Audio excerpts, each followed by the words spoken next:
In today's world, the cloud feels, well, borderless, right? It's just everywhere. But that amazing convenience, it's got a hidden price tag. And it all boils down to one simple question. Who's in control? It's a question governments are desperately trying to answer. So let's talk about the sovereign cloud, because where your data lives is about to become a really big deal. Think about it. Every time you use a big global cloud service, your most private info, I'm talking everything from hospital records to, national security data, it could be sitting on a server halfway across the planet.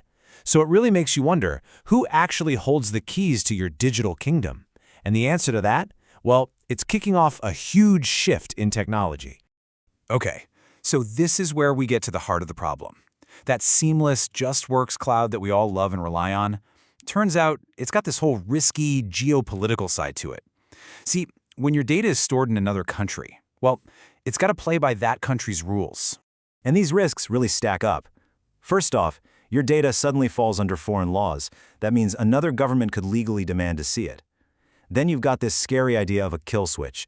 Imagine a political crisis pops up, and boom, a foreign power could just cut you off from your own critical services, just like that.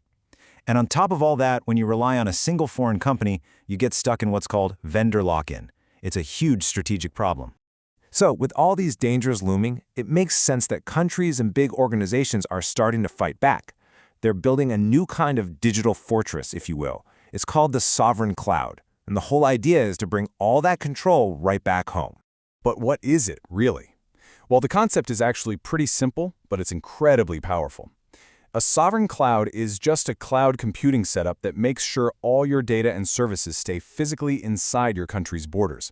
And crucially, they're governed only by your country's laws. It's like drawing a line in the sand and creating your own digital territory with clear, strong walls around it. Now, getting this kind of digital independence, it's not quite as simple as just, building a data center down the street. Real, true sovereignty is built on three essential ideas. Let's call them the 3 pillars of control.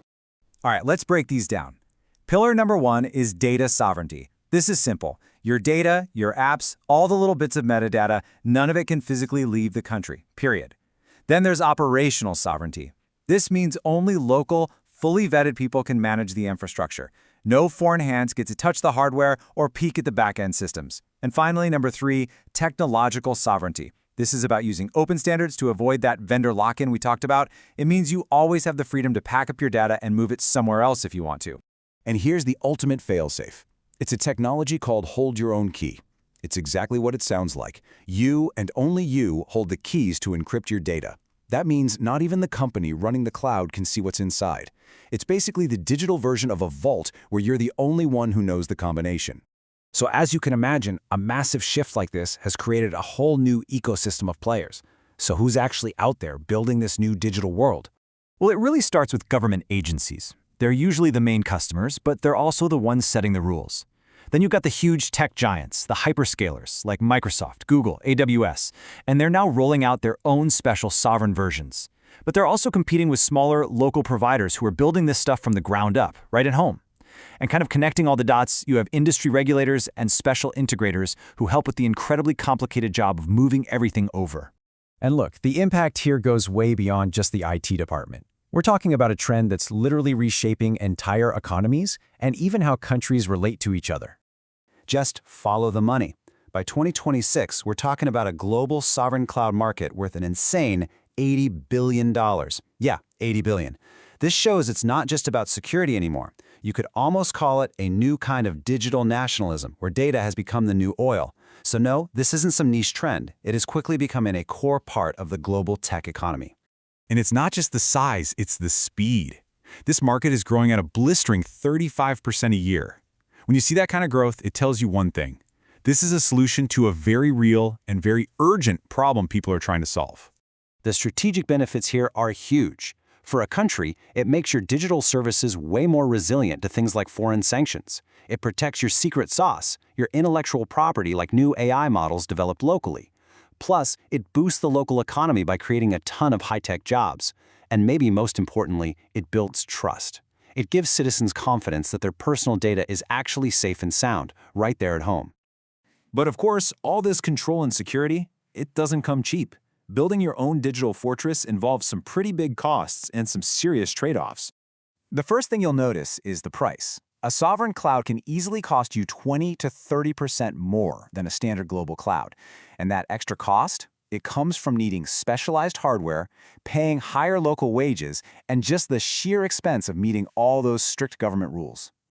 And this really gets to the core dilemma, doesn't it? On one hand, you have the standard cloud. It's cheaper, it's simpler, and it gives you access to all the latest global innovation. The downside? Huge geopolitical risk.